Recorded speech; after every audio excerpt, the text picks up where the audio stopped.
जय श्री राम। श्री रामचरितमानस लंका कांड। प्रसंग है त्रिजटा सीता संवाद। उसी रात त्रिजटा ने सीता जी के पास आकर उन्हें सब कथा कह सुनाई। शत्रु के सिर और भुजाओं की बढ़ती का संवाद सुनकर सीता जी के हृदय में बड़ा भय हुआ। उनका मुख उदास हो गया, मन में चिंता उत्पन्न हो गई। तब सीता जी त्रिजटा से बोली, हे माता, बताती क्यों नहीं? क्या होगा? संपूर्ण विश्व को दुख देने वाला यह किस प्रकार मरेगा?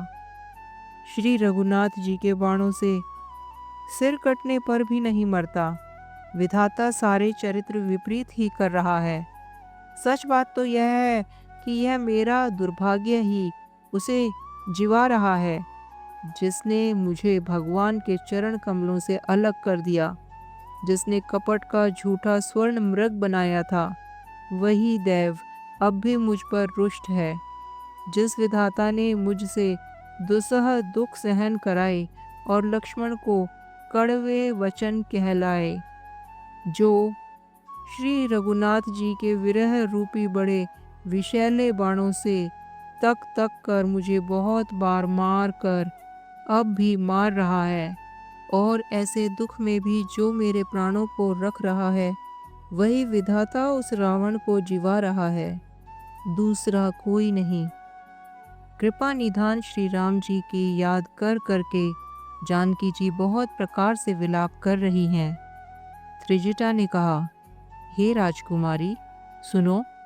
देवताओं का शत्रु रावण हृदय में बाण लगते ही मर जाएगा, परंतु प्रभु इसके हृदय में बाण इसलिए नहीं मारते क्योंकि इसके हृदय में जानकी जी अर्थात आप बसती हैं।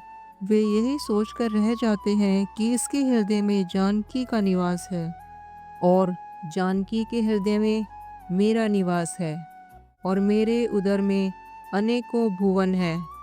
अतः रावण के हृदय में बाण लगते ही सब भुवनों का नाश हो जाएगा। यह वचन सुनकर सीता जी के मन में अत्यंत हर्ष और विषाद हुआ देखकर त्रिजटा ने फिर कहा, हे सुंदरी, महान संदेह का त्याग कर दो। अब सुनो, शत्रु इस प्रकार मरेगा। सिरों के बार बार काटे जाने से जब वह व्याकुल हो जाएगा और उसके हृदय से तुम्हारा ध्यान छूट जाएगा, तब सुजान अंतर्यामी श्री राम जी रावण के हृदय में बाण मारेंगे। ऐसा कहकर और सीता जी को बहुत प्रकार से समझाकर फिर त्रिजटा अपने घर चली गई। श्री राम जी के स्वभाव का स्मरण करके जानकी जी को अत्यंत विरह व्यथा उत्पन्न हुई। वे रात्रि की और चंद्रमा की बहुत प्रकार से निंदा कर रही हैं और कह रही हैं, रात युग के समान बड़ी हो गई, वह बीतती ही नहीं। जानकी जी श्री राम जी की विरह में दुखी होकर मन ही मन भारी विलाप कर रही हैं। जब विरह के मारे हृदय में दारुण दुख हो गया, तब उनका बायां नेत्र और बाहु फड़क उठे। शकुन समझकर उन्होंने मन में धैर्य धारण किया कि अब कृपालु श्री रघुवीर अवश्य मिलेंगे। जय श्री राम।